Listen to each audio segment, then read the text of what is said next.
ચલો આપણે પનીરનું શાક બનાવવાનું છે. એના માટે આપણે પહેલાં તેલ ગરમ કરવા મૂકી દીધું છે. આપણે 3 મોટી ચમચી તેલ લીધું છે અને આપણે તેલ ગરમ થઈ ગયું છે. હવે આપણે 1 ચમચી જેટલું જીરું નાખીશું. જીરું કકડી ગયું છે. આપણે 1 લાલ મરચું નાખીશું, 1 તમાલપત્ર, તજ અને આપણે 1 ઇલાયચી અને 2 લવિંગ નાખીશું.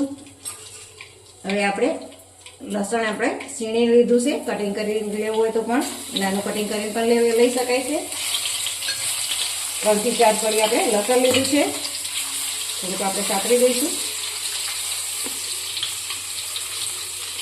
હવે આપણે 2 મીડિયમ સાઈઝની ડુંગળી લીધી છે એ નાખીશું.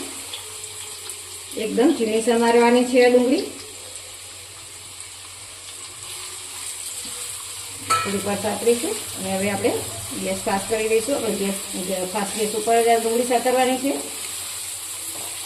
ચાલો આપણે ડુંગળી સતરાઈ ગઈ છે. ડુંગળી આપણે કલર ચેન્જ થાય ત્યાં સુધી સાતરવાની છે. હવે આપણે આમાં મસાલા કરીશું. તો એની માટે આપણે અડધી ચમચી હળદર નાખીશું, 1 ચમચી ધાણા જીરું નાખીશું, કસૂરી મેથી નાખીશું અને કશ્મીરી લાલ મરચું નાખીશું.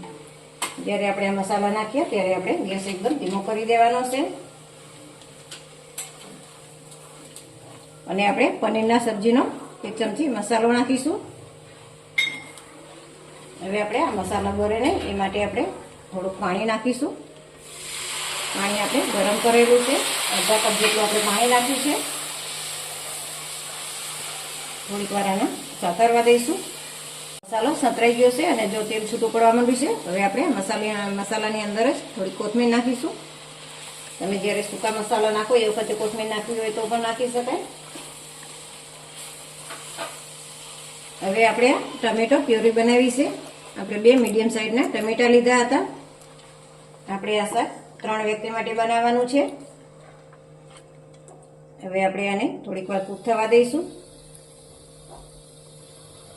ચલો હવે આપણે આ દહીં 2 ચમચી જેટલું આપણે દહીં લીધું છે અને આપણે ગળણીમાં નાખી અને એનું પાણી આપણે નિતારી દીધું હતું. આપણે એક તારે સરસ મિક્સ કરવાનું છે, દહીં ફાટે નહીં એ માટેથી. ચાલો આપણે જો દહીં એકદમ સરસ મિક્સ થઈ ગયું છે. હવે આપણે આને ઢાંકી અને થોડીક વાર કૂક થવા દઈશું. હવે આપણે આ 7 થી 8 કાજુ લીધા છે અને મગજતરીના બી 1 ચમચી લીધા છે. આપણે મોટી ચમચી બી લીધા છે. એની અંદર આપણે 1 ચમચી જેટલું દૂધ નાખી અને આપણે હવે પીસી લઈશું. ચલો હવે આપણે જોઈ લઈએ. જો આપણી ગ્રેવી સરસ તૈયાર થઈ ગઈ છે અને તેલ એકદમ બધું છૂટું પડી ગયું છે. હવે આપણે સ્વાદ પ્રમાણે મીઠું નાખીશું.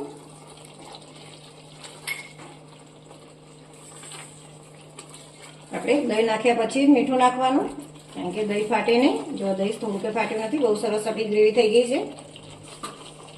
હવે આપણે જે આ કાજુ અને મગજતરીના બીની જે ગ્રેવી બનાવી હતી એ નાખીશું. વ્હાઈટ પેસ્ટ મિક્સ કરી લઈશું. થોડોક આપણે ગેસ મીડિયમ કરી દઈશું. ચાલો આપણે વ્હાઈટ પેસ્ટ પણ સરસ મિક્સ થઈ ગઈ છે. હવે આપણે તે જારમાં થોડુંક પાણી લઈ અને આપણે ગ્રેવીમાં નાખી દઈશું. પાણી આપણે ગરમ લીધું છે.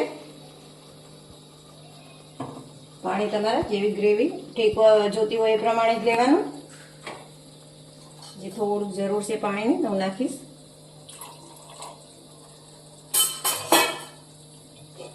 હવે આપણે આને થોડીક વાર થવા દેવાની છે. ચલો હવે આપણે આ 200 ગ્રામ જેટલું પનીર લીધું છે. હવે પનીરમાં આપણે મસાલો કરી લઈશું. તો એની માટે આપણે 1 ચમચી તેલ ગરમ કરવા મૂકી દીધું છે. હવે આપણે પનીરના તેલની અંદર નાખી દઈશું. તેલ આપણે વધારે નથી ગરમ કરવાનું. હવે આપણે આની અંદર મસાલા કરીશું. એકદમ ધીમો ગેસ રાખવાનો છે. અડધી ચમચી જેટલું આપણે મરચું નાખીશું. અડધી ચમચીથી ઓછી આપણે હળદર નાખીશું અને ચપટીક આપણે મીઠું નાખીશું.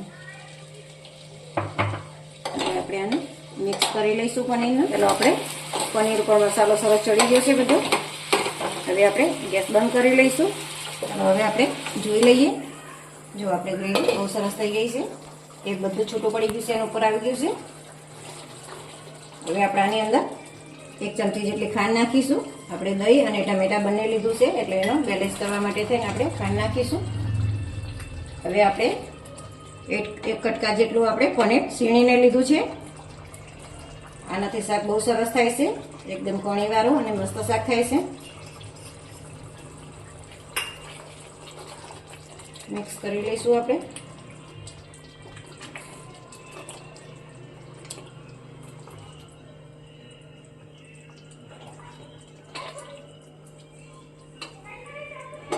હવે આપણે જે પનીર મસાલાવાળા કરીને રાખ્યા છે એ નાખીશું.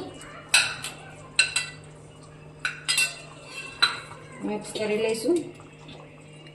આ રીતે શાક બનાવવાથી આ શાક બહુ સરસ ટેસ્ટી બને છે. હવે ગ્રેવી બધી પનીરમાં સરસ થઈ જાય ત્યાં સુધી આપણે 1 મિનિટ માટે આને ઢાંકી અને કૂક થવા દઈશું. ચલો હવે આપણે જોઈ લઈએ. જો બહુ સરસ આપણું શાક બની ગયું છે. જો ગ્રેવી પણ એકદમ ઠીક સરસ થઈ છે. અને આપણે કાજુ અને મગજતરીના બીજને અડધી કલાક પહેલાં ગરમ પાણીમાં પલાળ્યા હતા, એ મને કહેવાનું સ્કીપ થઈ ગયું હતું. અને જો તમારે કાજુ અને મગજતરી ઘરમાં ના હોય તો તમે તાજી ફ્રેશ મલાઈ પણ નાખી શકો છો 2 થી 3 ચમચી. અને હવે આપણે ઉપરથી કોથમીર નાખીશું.